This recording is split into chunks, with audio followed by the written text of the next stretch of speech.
বলে জানো মাসি, এই কথাটা না বললে নয়। কেন? হিন্দু সনাতন ধর্মে আনুষ্ঠানিক বিবাহটা একান্তই কর্তব্য। ব্রাহ্মণ ঠাকুরকে নিয়ে এসে ব্রাহ্মণ ঠাকুর নারায়ণ শিলার সামনে যে মেয়ের বিবাহ হয়, সেই মেয়ের হাতে একটি ফুলের মালা বা একটি ফুল দেয়, আর ফুল দিয়ে মন্ত্রোচ্চারণ হয়, এ দল বড় মাল্লাম নম নারায়ণায় বরায় নমঃ। ফুলটা উপরে দিল, তাকে দিলেন না, বিবাহের আগে ফুলটা দিলেন নারায়ণ শিলাকে। তাকে প্রণাম করে আপনি বলছেন, এই নারায়ণ, তুমি আমার অন্তর স্বামী প্রাণপতি, তুমি অন্তরিক যদি আমায় আশীর্বাদ করো। আমার দৈহিক এবং জৈবিক এই দুটো ভার আমার বাবা নিতে পারছে না, তাই একটি ছেলের হাত ধরে আমাকে যেতে হবে, প্রণপুষণের দায়িত্ব দেবে, সে আমার কর্তা। বাংলা সাহিত্যের ইতিহাসে তাকে বলা হয় স্বামীর অপর নাম কর্তা। অতএব আমাদের আগামী দাম্পত্য জীবন যেন সুখময় হয়, তুমি আমাকে আশীর্বাদ করো। এই কারণে যেহেতু আজকে আমি কৃষ্ণ হয়েছি, নারায়ণের সঙ্গে সকলের বিবাহ হয়, তাই বিবাহের পর প্রত্যেকটি নববধূকে বলা হয় গৃহলক্ষ্মী, নারায়ণের স্ত্রী লক্ষ্মী। কি মা? বৌমাকে লক্ষ্মী বলে, মা ঘরের লক্ষ্মী হরি বল। এবার বৌমা যদি বিবাহ বিয়ে করে ছেলে যদি বউকে নিয়ে আসে, গাড়ি চলে আসছে, এইখানে রোডের উপর দাঁড়িয়ে আছে, মাই ম্যানকে বলবে, ও বলছি আমার বৌমা সেটি দাঁড়িয়ে আছে রাস্তা ধারে, তুই ক্যাসেটটা বাজা। কি ক্যাসেটটা হয় বলুন তো? এসো মা লক্ষ্মী বসো ঘরে,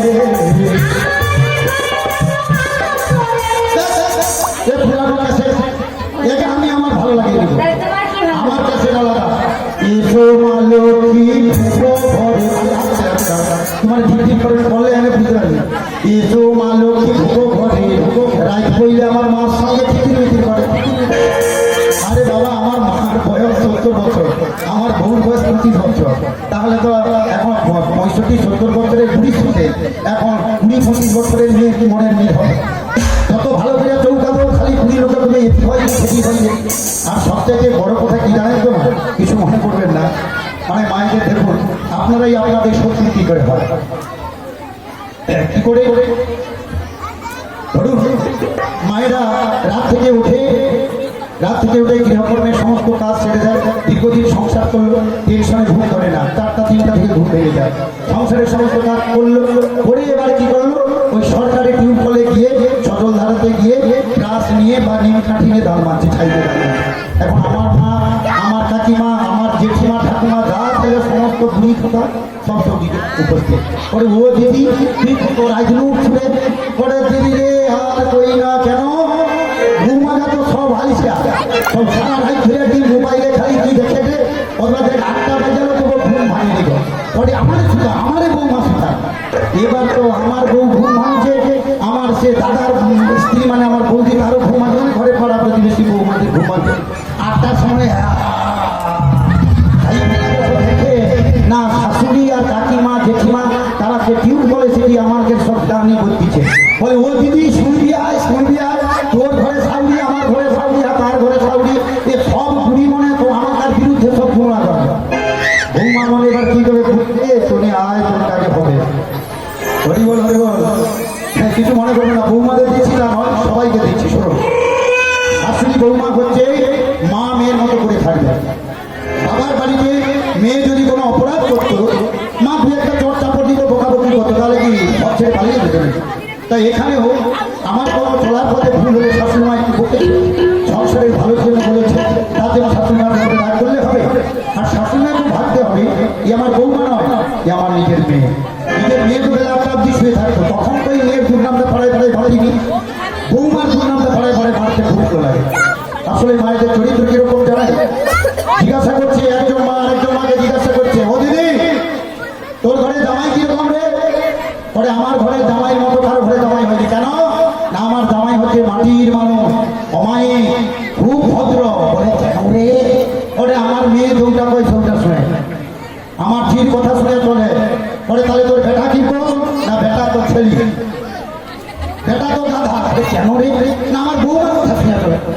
আমার মার চরিত্র দেখছে, আমার দিদির কথা শুনে আমার দাদা অবু চলে বলে আমার দাদা অবু মার কাছে ভালো, আমি আমার বউর কথা শুনে চলি বলে আমি গাধা। কিছু মনে করবেন না, শাশুড়ি বৌমা মা মেয়ের মতো করে থাকবে, আলু সেদ্ধ ভাত হবে, দরকার নেই স্বর্ণালঙ্কার, দরকার নেই গরদেব শাড়ি, দরকার নেই পাকা বাড়ি।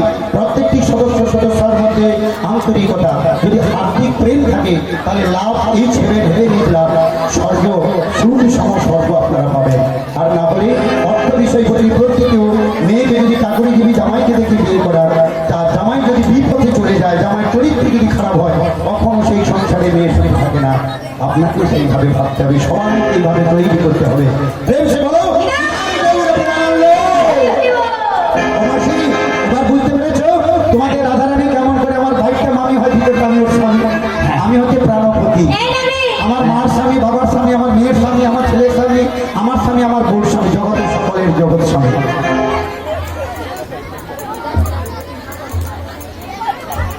নমস্কার নমস্কার সমবেত ভক্তমণ্ডলী, ভগবান শ্রীহরি উদ্দেশ্যে যে নামযজ্ঞের অনুষ্ঠান উত্তরবার বর্মনপল্লীর পরিচালনায় সুবর্ণোধ্যায় গ্রামবাসী বৃন্দের শুভেচ্ছা সহযোগিতায়, ভক্তমণ্ডলীর শুভেচ্ছা সহযোগিতায় এই ঐতিহ্যবাহী ধর্মীয় অনুষ্ঠান আপনারা এতক্ষণ ধরে নৌকা বিলাস পালা কীর্তন শ্রবণ করছেন।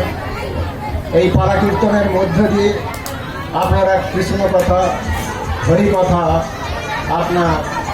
আপনাদের কর্মের মধ্য দিয়ে মরমে প্রবেশ করছে। এটি মহতি দিক। আমি মনে করি যে আমাদের সমাজ জীবনে যে অনেক কিছু পরিবর্তনের মধ্যে